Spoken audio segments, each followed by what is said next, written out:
今天我们的主人公是千百年来被誉为吉祥之鸟的鸟儿，它们充满好奇心，性系群居，属鸦科雀形目，它们就是灰喜鹊。这种鸟儿的分布情况很特别，它们只分布于亚洲和伊比利亚半岛。令人十分困惑的是，灰喜鹊的这两个栖息地彼此相距8000多公里，这让灰喜鹊成为了现代鸟类学上最难解的谜团之一。我们的2位女性主人公也和灰喜鹊一样，生活在2个不同的地区，她们互不认识，却因为这2只灰喜鹊幼鸟而互相结缘，她们的生活也因此发生了改变。接下来我们将讲述她们的故事，故事的开始就像是一个童话，而故事就发生在2个国家，中国和西班牙。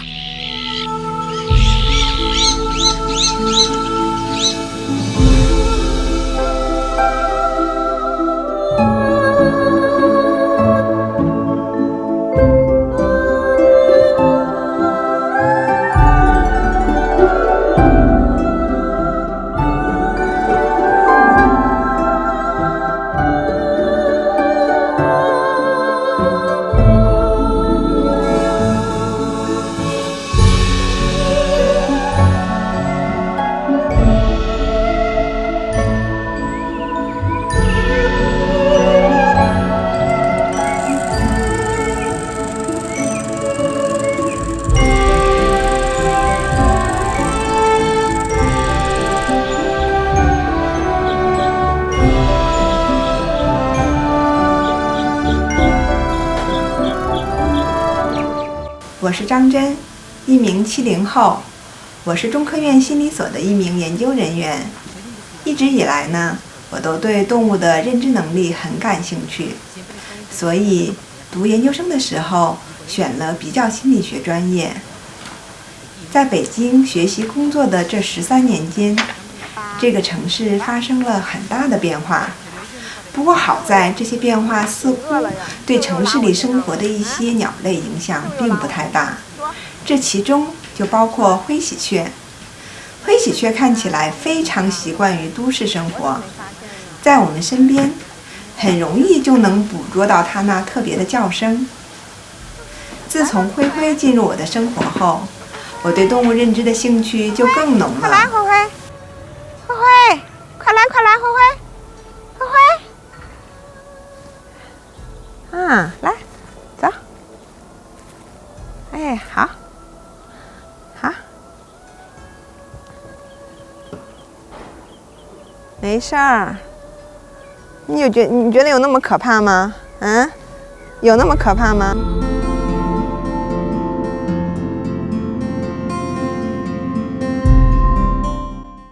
我是吉诺维瓦·唐托雷，我是瑞士人，我研究的是地貌学。和地质学不同，地貌学更侧重于可见的地形、风景、山脉以及山谷的形状。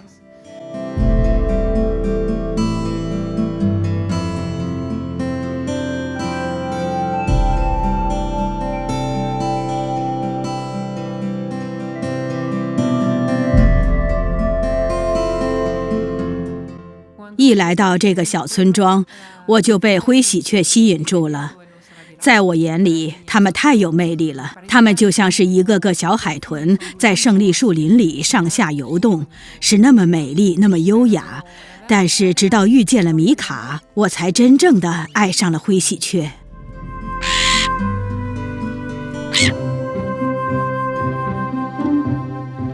长有鲜艳斑纹的灰喜鹊属于鸦科。与鸦科的其他成员，比如乌鸦、小嘴乌鸦以及西部寒鸦相比，灰喜鹊体型更小，举止更优雅。灰喜鹊和松鸦的亲缘关系很近。灰喜鹊的羽毛主要呈蓝色和灰褐色，头部黑色，背部灰褐色，2翅和长尾巴呈蓝色。中国灰喜鹊尾巴尖部有一个白点，而生活在伊比利亚的灰喜鹊却没有。它们栖息在长有松树和胜利树的稀疏森林里，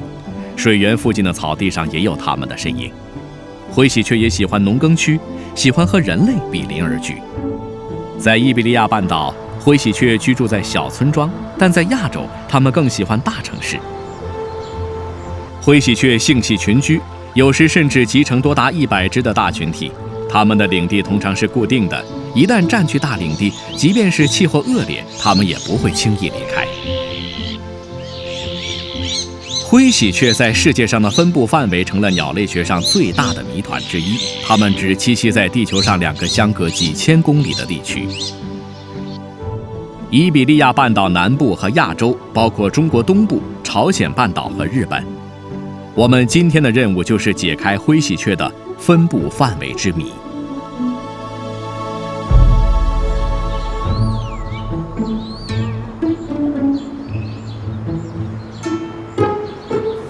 灰灰回来啦！不是，它已经回来了。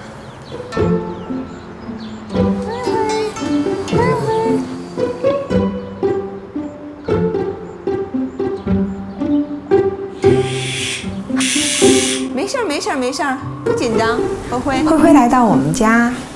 是2年前，11年的6月份。当时呢，灰灰它也是在北大从树上掉下来，还是一个小雏鸟的时候，从树上掉下来，被那里绿鞋的同学捡到，所以呢，我就把灰灰接到了我们家里来。灰灰是一只灰喜鹊。他呢是我们小区的明星，他来到我们小区，来到我们家，是2年之前的一个故事。灰灰在外面又叫了，灰灰快回来了，灰灰又在外面，快过来，说你呢，灰灰。好，你听着啊，我接着讲，灰灰，希望我们给他挠痒痒，他喜欢呢，我们给他挠脖子，然后呢，他够不着这里。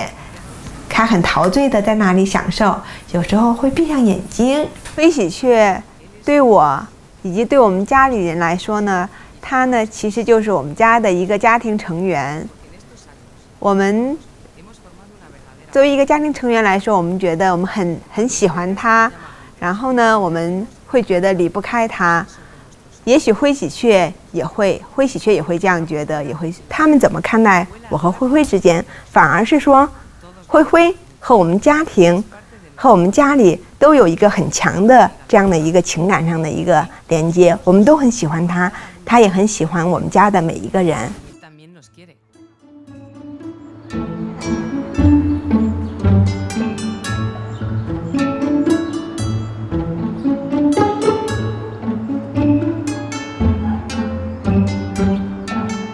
其实呢，在我养了灰喜鹊之后呢，我慢慢的会发现灰喜鹊是一种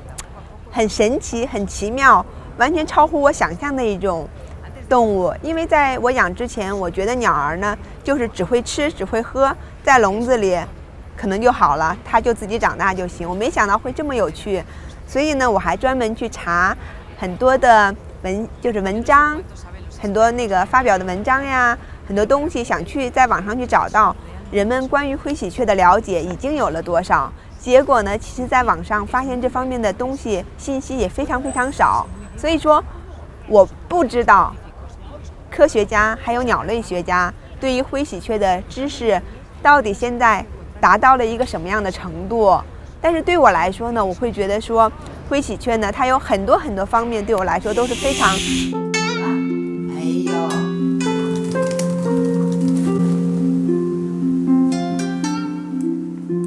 张真在网上发现灰喜鹊的分布很不寻常，他也了解了所谓的引进理论。这个理论是灰喜鹊只分布于亚洲和伊比利亚半岛的第一个解释。根据这一理论，16世纪西班牙和葡萄牙水手从亚洲带走了几只灰喜鹊，他们远渡重洋，将灰喜鹊带回了自己的祖国。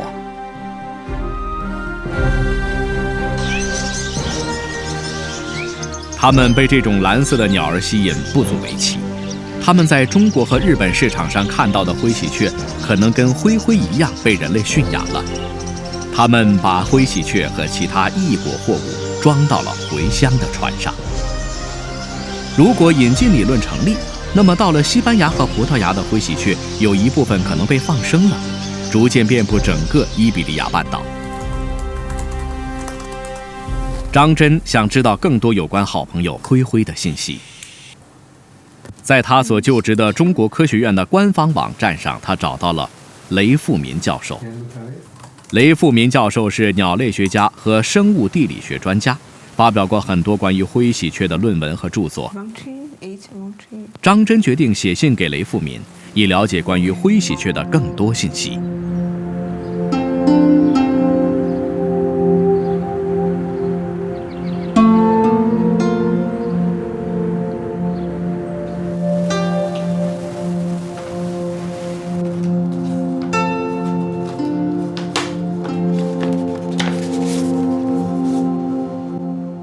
现在目前推断呢，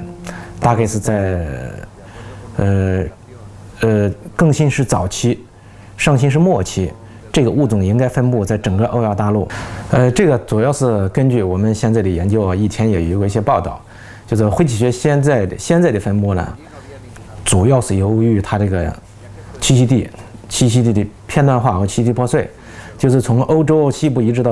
到亚洲地区啊，这个环境下没有它适合的栖息地，所以这个种群现在一直处在这种隔离状态。以前其他一些国外一些专家也有过这个研究，我们自己的研究组呢，在这一方面也做了一些研究，就是把这个整个亚洲地区这个种群和这个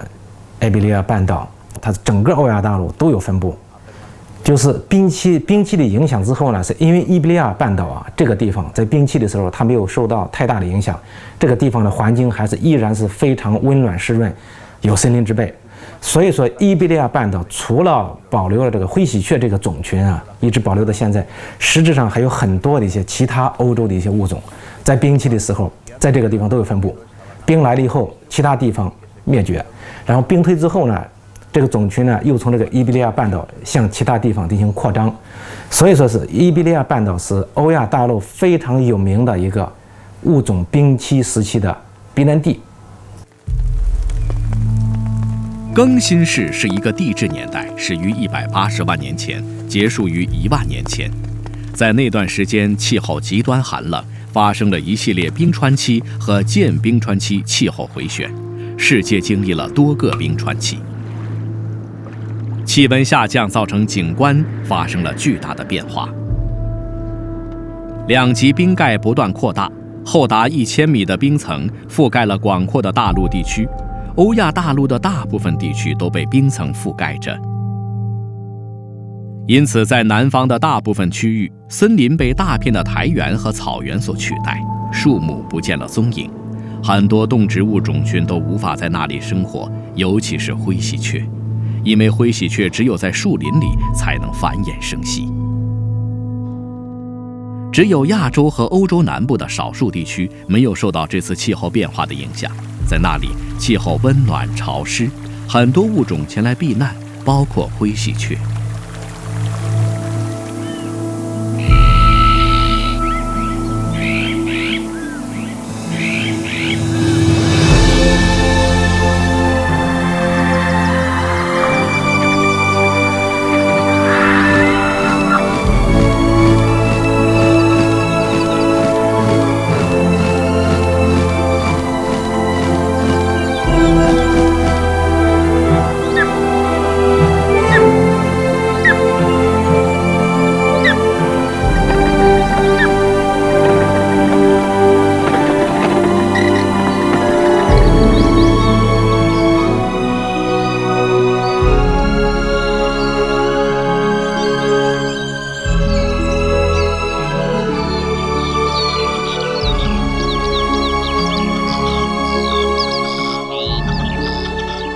在冰川期结束后，冰层退却，气温回升，大多数物种又得以收复它们的失地。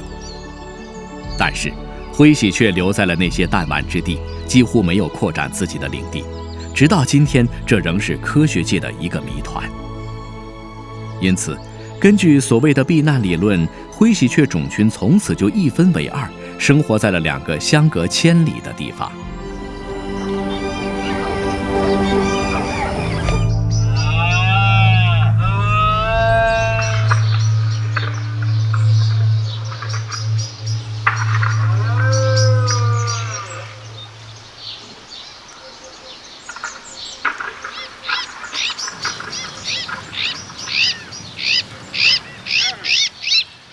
灰喜鹊生活在伊比利亚半岛的中部和东南部地区。这种多动的、喜好群居的鸟儿，时刻与群体成员交流，整个鸟群都知道每个成员的动向。令人惊奇的是，其他种类的鸟儿有时会利用灰喜鹊群体提供的庇护。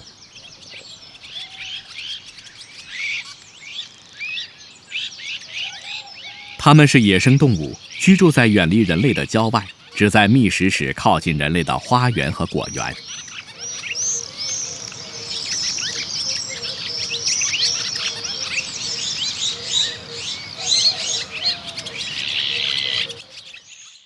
10几年前，我发现米卡的时候，米卡还是一只幼鸟。当时我正在雷奇亚达附近的一个山谷里徒步旅行。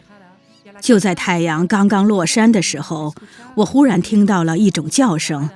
那叫声听起来就像是一声呼唤。于是我朝着声音的方向走了过去。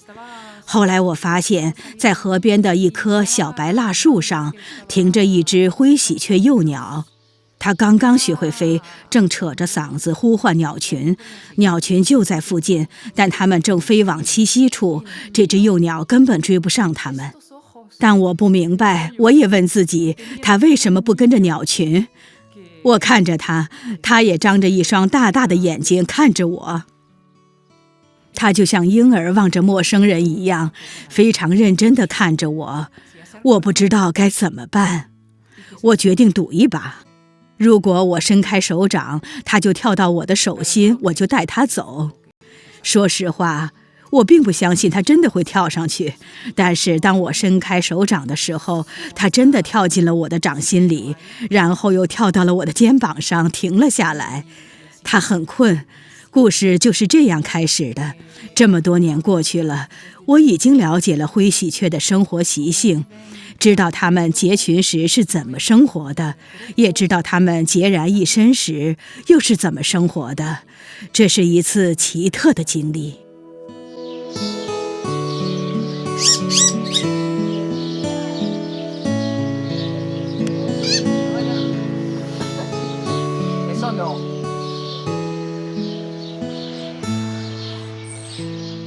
灰喜鹊的繁殖期因地域的不同而稍有不同。在伊比利亚半岛，灰喜鹊通常在4、5月份繁殖。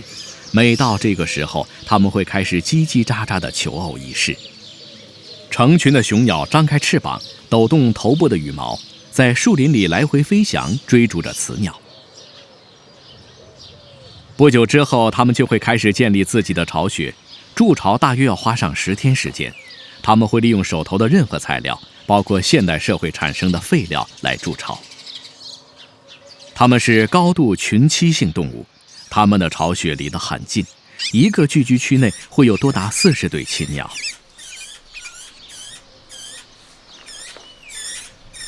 每到春天，雌鸟就会开始产卵，每次大约产6枚卵。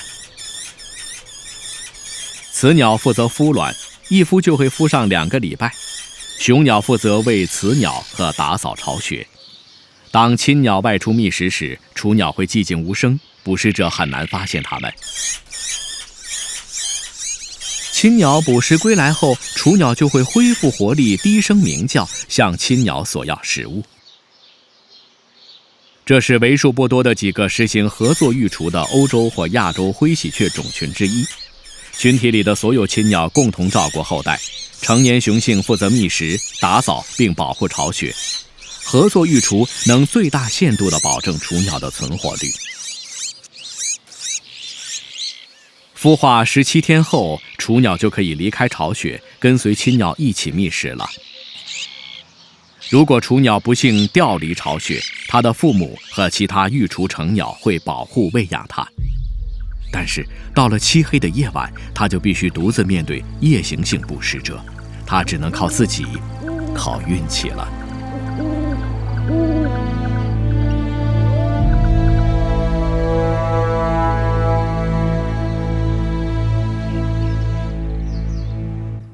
看那个，就是被小嘴乌鸦霸占的灰喜鹊巢穴。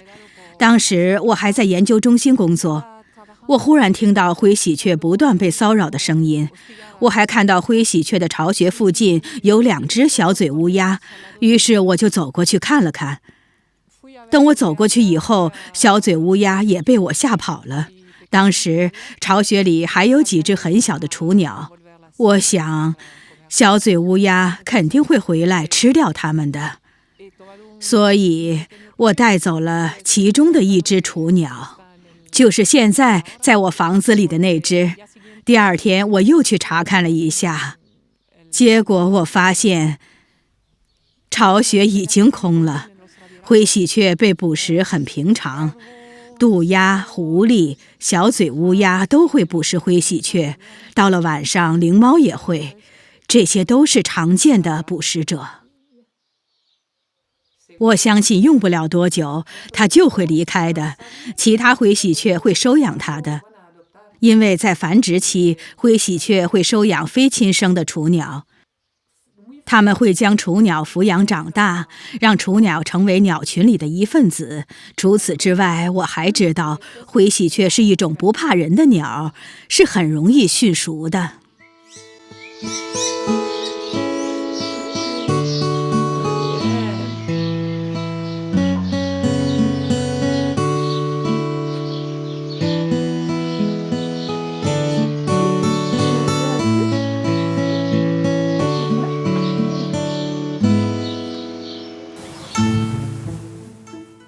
一方面，而另一方面呢，它又可以和人类形成很好的这样的一个亲密的一种依恋关系，似乎能够领会我们人类的一些语言呀，我们的情绪呀，我们的一些意图。有的时候我常常会想，看着我们家的灰喜鹊，我就会问他，我说你到底是人还是鸟？你为什么既能和我们在一起很自如的去很通畅很顺畅的去交流，又能跑到外面和别的鸟在一起也能很好的交流？对，我会觉得灰喜鹊其实呢就是有很多我们对它非常非常不了解的地方。见过雷富民教授以后，张真听取了雷教授的意见，前往北京林业大学去见鲍卫东教授，以了解更多有关中国灰喜鹊的信息，以及中国灰喜鹊在北京、上海等现代化繁荣大都市里的生活现状。鲍卫东教授是动物生态学和鸟类学方面的专家。灰喜鹊在中国的分布也是挺有意思的，在山上的山林里边，然后在平原农田地里边，甚至在城市的这个除了公园之外，居民区里边也都能够常见，尤其在一些大学校园里边，成群结队的灰喜鹊是非常非常常见的。这个分布对这个灰喜鹊这个物种来说，也可以说是一种这个它的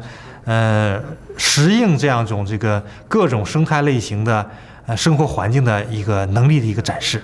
从我对这一些这个动物行为的了解，或者是鸟类的行为的认知的话，我认为不外乎取决于2个因素，一个是这个食物资源相对说比较稳定，这个在人居环境下，除了这个人类的改造环境，包括一些种草呀、种一些花啊，或者一些种的果实的树木啊，这能够提供这个食物资源，特别是在农业工作区有这个农作物，或者是有些果园，这都是能够给它提供食物的。那么在城里边的话，城市公园也有些这个结果实的一些这个树木能够提供食物资源。当然了，其中也不乏一些这个灰喜鹊可能要到一些这个人的那个生活垃圾的区里边去找一些食物来弥补它这个冬季的食物资源的一个匮乏。那么还有一个重要因素呢，就是这个它的这个人居环境下，因为中国人对这个喜鹊或者灰喜鹊呢，都是认为是一种吉祥鸟，所以不去干扰破坏它的繁殖巢穴。那么这样的话，这个在繁殖期，这个鸟能够找到非常安全稳定的繁殖地方，能够筑巢，甚至有些时候，这个小鸟孵出来之后，由于意外原因从巢里掉落下来之后，我们都要把这个新孵出的这个喜鹊或者灰喜鹊再给它送回到巢里边去。实际上就是，人的这个环境啊，对这个喜鹊或者灰喜鹊它的这个生存是一种帮助，一种支持。因为鸦科的鸟非常聪明啊，它能够认识到这个人是对它这种爱护的，实际上也是人跟这个灰喜鹊或者喜鹊这样的相互相处的这个关系，那么逐渐在进化过程中就被灰喜鹊学习到了。所以灰喜鹊现在在城里边，尤其在北京城，这个数量是越来越多。在其他城市的话，我想这个情况也是这样子，但至少在北京城，灰喜鹊的种群数量是在蓬勃发展，是一件好事情。自古以来，中国与大自然的关系就很和谐，这也构成了中国传统文化的一部分。比如，中国传统节日起源于汉代的七夕节。在中国农历7月初7的夜晚，中国人会庆祝七夕节。七夕节也被称为中国情人节或者喜鹊节。相传有情人牛郎和织女被王母娘娘拆散，王母娘娘还在他们之间画出了一条银河，从此牛郎织女只能泪眼盈盈，隔河相望。相传每逢7月初7，人间的喜鹊和灰喜鹊就要飞去银河搭建鹊桥，让牛郎和织女相会。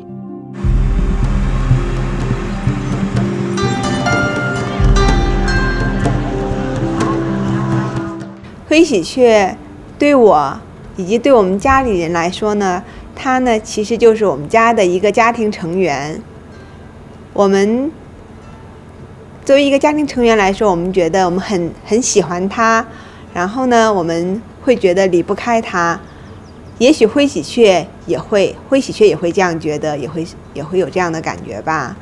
因为在就是喂养灰喜鹊的这几年间呢，我们会觉得灰喜鹊和我们家的每一个家庭成员之间都形成了回来开门的时候，它就会嘎嘎嘎嘎的去迎接我们。那么它在外面玩呢，过一会儿就需要回来呢，我们不仅需要给它食物，还需要给它挠痒痒。然后呢，每天晚上呢，它都会准时的回家。感觉上说，他已经把自己看成是我们家的一员。我走边，来。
用鸟笼养鸟，可以欣赏鸟儿美丽的外表和动听的歌声，是中国最古老的传统文化之一。这一传统带动了鸟笼制造业的蓬勃发展，鸟笼甚至成为一种艺术品，受到了世人的追捧。在17世纪的清朝时期，中国人有着这样一种传统，带着鸟笼里的宠物鸟外出散步，让它们享受和其他鸟儿共处的欢乐时光。现如今，很多人依然每天早晨把围着布的鸟笼放到自行车上，然后小心翼翼地将其带到城市公园。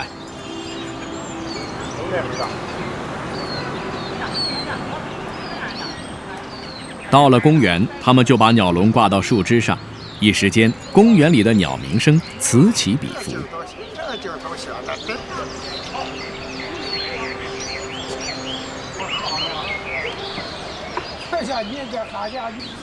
养鸟人认为，如果不带鸟儿出去散步，鸟儿就会孤单憔悴，不再鸣唱。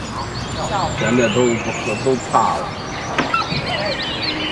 与此同时，养鸟人也可以享受和友人共处的美好时光。在鸟语花香的公园里，他们或是聆听鸟儿歌唱，或是跟朋友下棋聊天。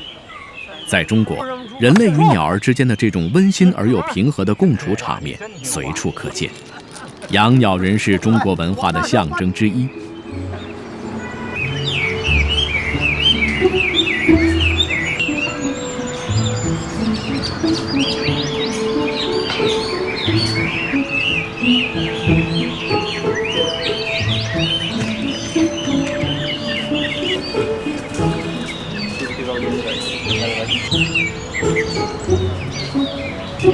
任务想好了。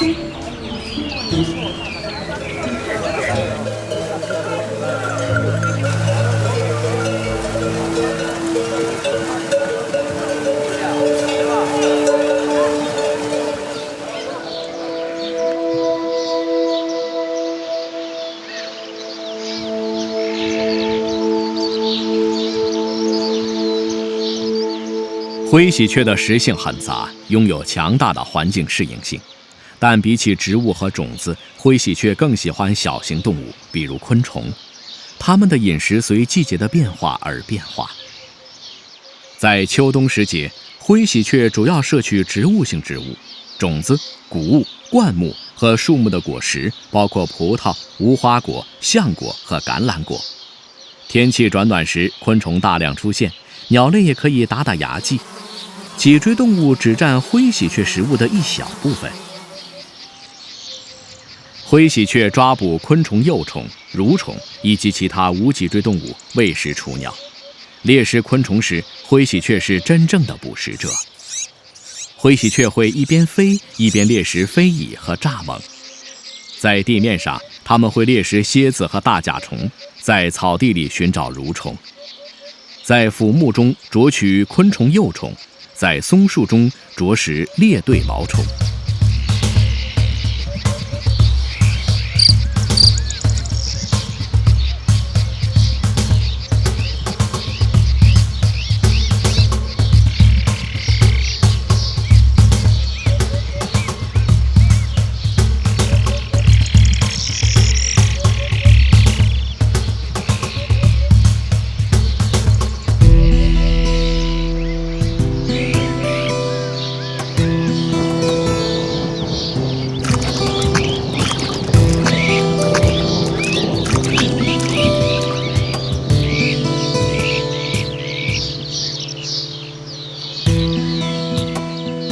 在西班牙，灰喜鹊的名声不太好，人们普遍认为灰喜鹊对果树和庄稼有害，对其他被捕食的物种也不利，因此人们会捕杀灰喜鹊。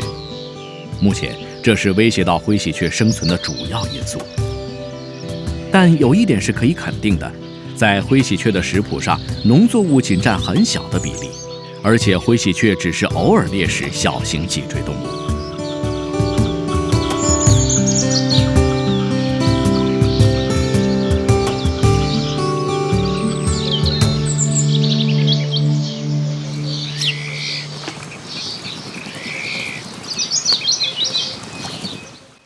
就像之前我所说的，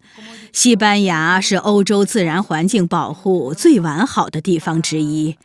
这是因为西班牙不仅有大片大片未曾遭到过度开发的土地，而且至今还有着许多特有物种。这里有白尖雕，还有濒危的狼，而在欧洲中部地区，这种物种已经灭绝了。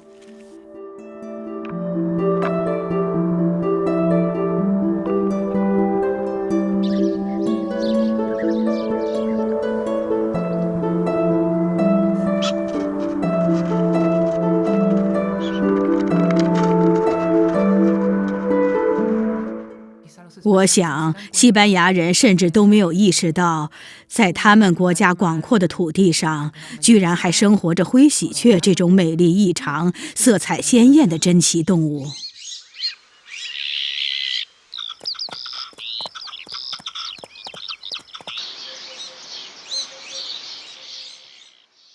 我在塞戈维亚做过一个小小的调查，目的主要是想了解人们是如何看待这种鸟儿的。因为刚搬到这里的时候，我就发现，人们认为灰喜鹊会带来麻烦。我去了乡下，到过不同的村庄，和那里的人们交谈过，结果我发现，年轻人对灰喜鹊一无所知，中年人对灰喜鹊的了解更多一些，尤其是猎人。不过，他们的看法对黑喜鹊很不公平。老人对灰喜鹊了解的最多。冬天，灰喜鹊会成群活动，它们喜欢待在花园里，或是在花园附近活动，因为那里有水源。毫无疑问，老人对灰喜鹊的习性要更了解。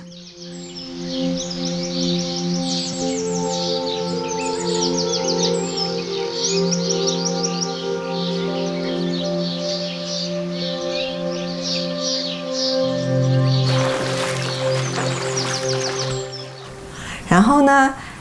中午太阳好的时候呢，他会洗个澡，洗完澡之后呢，灰灰往往急匆匆地冲向阳台，他要出去晒太阳。下午呢，又是自己在外面玩，喜欢我们给他挠痒。对，灰灰还很喜欢拍照。当我们把各种这样的东西给他戴在脖子上的时候，他会非常就是很享受这个过程，然后呆呆地站在这里，似乎进入了另外一个世界。然后呢，让我们给他拍照，他会摆各种 pose， 让我们给他拍照。还有呢，当我要去上班的时候，他会呢飞几步送我出小区，有的时候甚至呢会飞多几步，飞到马路上，飞到外面的大街上，然后我走远了，他自己飞回来。他就是这样自由自在的生活在人类当中。不晓得灰灰会把自己当成人还是当成鸟。似乎呢，他一方面呢可以和我们玩得很好，和我们家里的每一个人都很亲密，另外一方面呢，他呢似乎又能和野外的鸟儿呢也能玩得很好。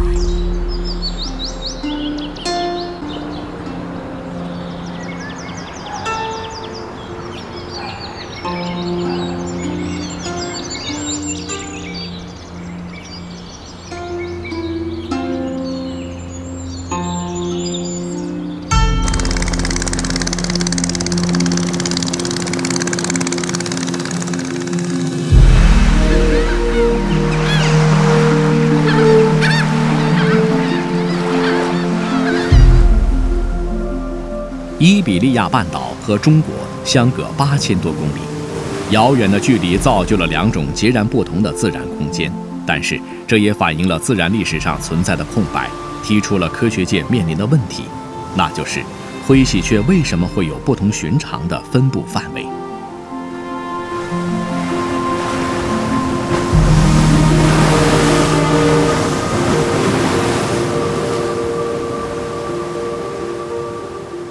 在伊比利亚半岛南部，我们能找到一条可以回答这些问题的线索。在哥勒姆和万加德的洞穴内，在直布罗陀巨岩上，在面向地中海的洞穴里，都存在着种种提示。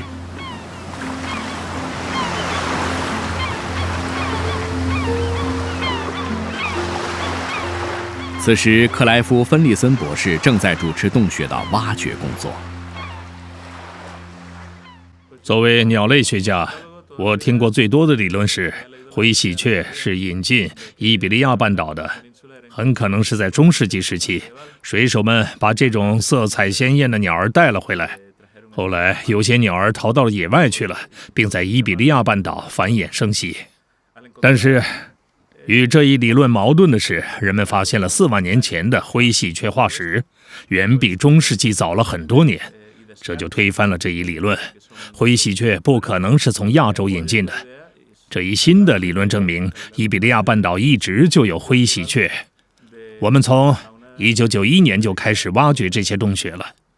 在第一个阶段，他们挖掘了这2个洞穴，也找到了各种各样的残骸，各种各样的骨头化石。有时候要有新的发现，得花上好几个月的时间。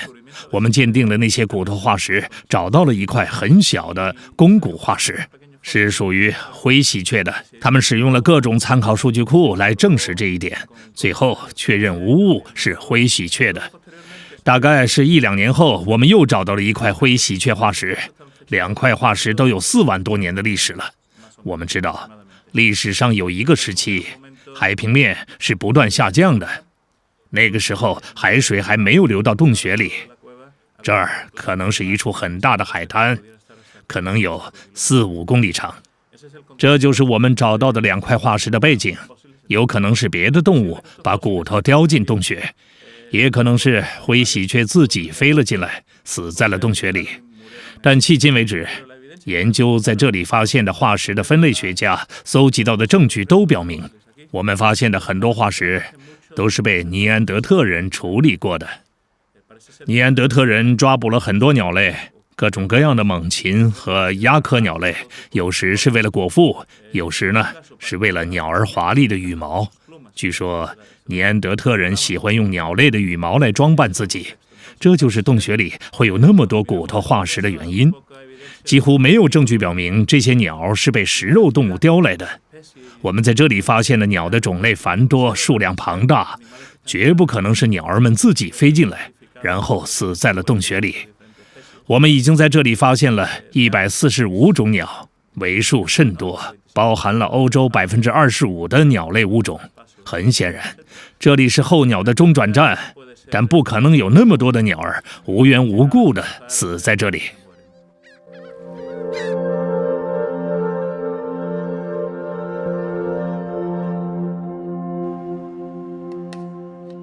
在克莱夫博士观点的基础上，古生物学家及鸟化石专家安东尼奥·桑切斯·马可博士做了补充。我们在直布罗陀这些洞穴里发现的化石可以告诉我们什么呢？这些化石表明，这里现在的景观和以前大不相同。虽然当时的气候和现在差不多，但是我们别忘了，那时候的海平面要比现在低很多。因此呢，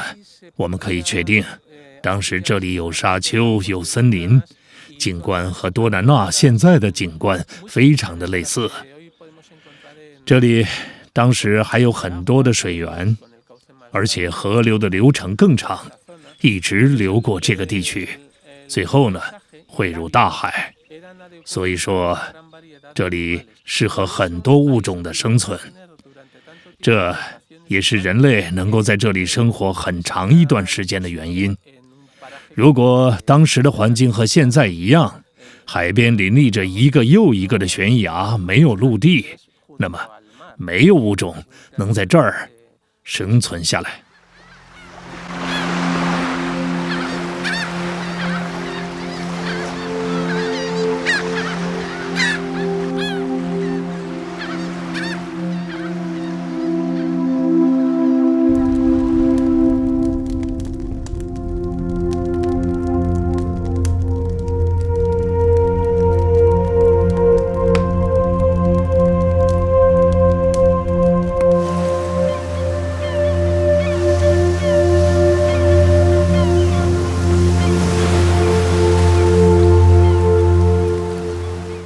我时常在想，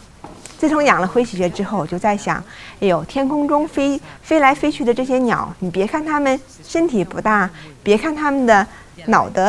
袋也不大，但是它们小小的脑袋中，每一个鸟儿都装着一个大大的世界。然后呢，它们在天空中飞来飞去，其实呢，它们也在观察我们人类，它们也在每天都思考这些人类在地球上忙什么呢？不仅是我们在这样抬头看鸟，看鸟儿美丽的羽毛，其实鸟儿也许想得更多。米卡教会了我很多，但不幸的是，他用生命的代价给了我最大的感触。一天中午，我正在午睡，他飞进门廊找我，但是门廊那儿有一个小游泳池，就在我房间附近。他试图飞进房间，但却不小心掉进泳池里淹死了。我没有亲眼看到整件事情的经过，但是等我醒来找他的时候，我发现他的身体受了严重的外伤。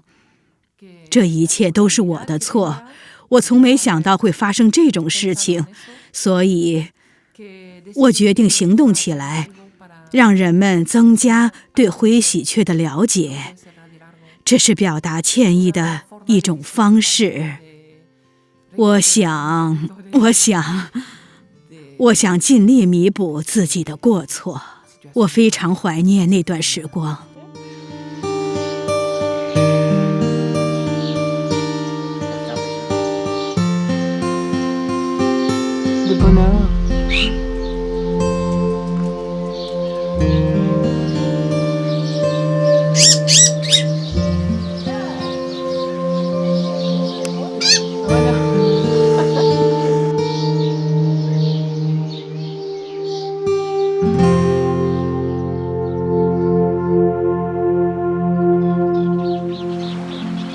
直布罗陀洞穴里的化石似乎表明了灰喜鹊的起源，但除了3块灰喜鹊化石碎片外，在世界范围内很长一段时间再无发现。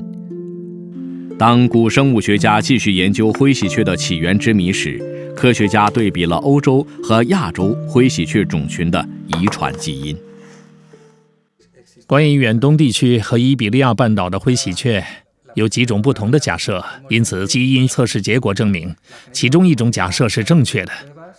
在测试当中呢，我们对比了亚洲和欧洲灰喜鹊的基因序列。如果这2个种群是由同一个物种或亚种演化而来的，那么它们的基因序列就会十分的相似。然而，如果它们长期以来都是单独演化的，如果伊比利亚灰喜鹊和亚洲灰喜鹊在几百万年前，甚至几千万年前就出现了分化，那么它们的基因序列就会有很大的不同。通过对比它们的基因序列，我们得出结论：灰喜鹊本来起源于亚洲，但后来逐渐向西方扩散，一直到了伊比利亚半岛。它们的分布看起来具有连续性。测试结果同时也表明，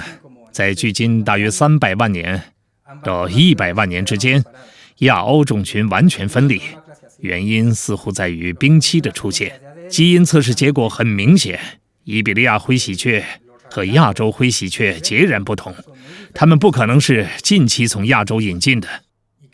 也就是说，它们不可能是葡萄牙人从亚洲带回来的，因为种群分化发生得很早，足足比我们所认为的早了几百万年。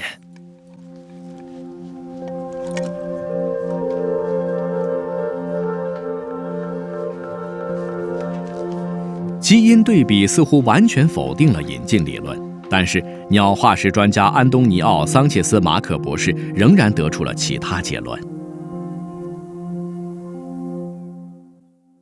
在直布罗陀的2个洞穴里发现了2块灰喜鹊骨头化石，这一发现意味着我们现在不得不重新考虑灰喜鹊出现在伊比利亚半岛的原因了，这一点很重要。即便如此，我认为我们有理由相信，伊比利亚半岛现如今的灰喜鹊并不是更新世时期可能生活在伊比利亚半岛的灰喜鹊的后代，而是西班牙和葡萄牙的旅行者从亚洲带回来的。在21世纪初，科学家进行过几次基因研究，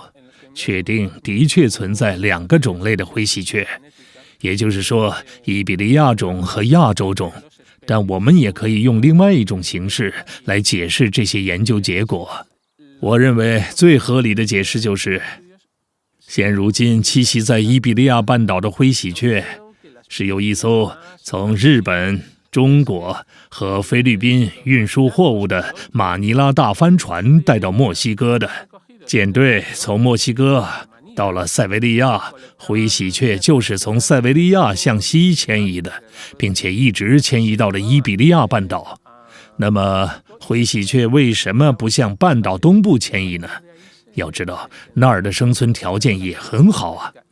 这是因为一方面呢，伊比利亚半岛的东南部的气候很干燥，另一方面呢，西部有大片大片的无数农田，所以啊，他们才会选择向伊比利亚半岛西部迁移，而不是向东部迁移。这一切可能会发生在中世纪的时期。在伊比利亚半岛和亚洲之间的某个地方，我们应该能有所发现。但是，尽管法国南部地区土地肥沃、阳光充足、水源丰富，但我们却没有发现灰喜鹊曾经存在过的任何证据。在意大利、希腊和保加利亚也没有发现。从时间上说呢，伊比利亚种和亚洲种的分化出现在100万年到350万年之间。按理说，现如今生活在伊比利亚半岛上的灰喜鹊和生活在亚洲的灰喜鹊在形态上本该有巨大的区别，但是结果却出乎我们的意料。伊比利亚种和亚洲种在形态上竟是异常的相似。当然了，它们之间肯定会存在一些细微的差别。不过呢，事实的真相非常令人难以置信。伊比利亚灰喜鹊的历史居然可以追溯到更新世时期。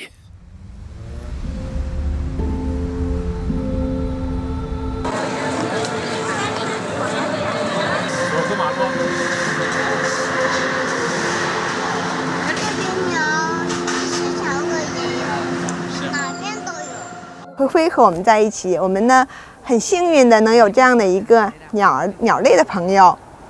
当然，如果灰灰选择有一天去野外生活，我们也会很高兴，我们会祝福灰灰，希望呢他在野外能有一个自己的家，然后呢能儿女满群，然后带着他们，然后在野外呢有一个自由快乐的生活。当然呢，我们会时时刻刻的想念他，也希望灰灰呢到时也会能想念我们。对，我想，对于一心想捕猎的人，对于一直有着捕猎心态的人来说，他们有一点还没有看透，那就是和动物和大自然进行亲密接触是非常重要的。最近，吉诺维瓦·康托雷在自己家附近拍到一只灰喜鹊，它的尾端有一个白点，这是亚洲灰喜鹊独一无二的特征。在欧洲发现亚洲灰喜鹊，这让灰喜鹊的起源和分布变得更加令人困惑不解。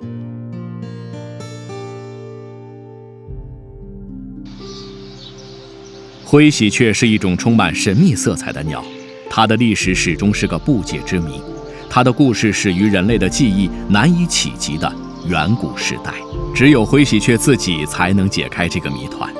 我们的故事以童话开始，以童话结束。很久很久以前，在遥远的亚洲，有一种聪明伶俐的鸟儿。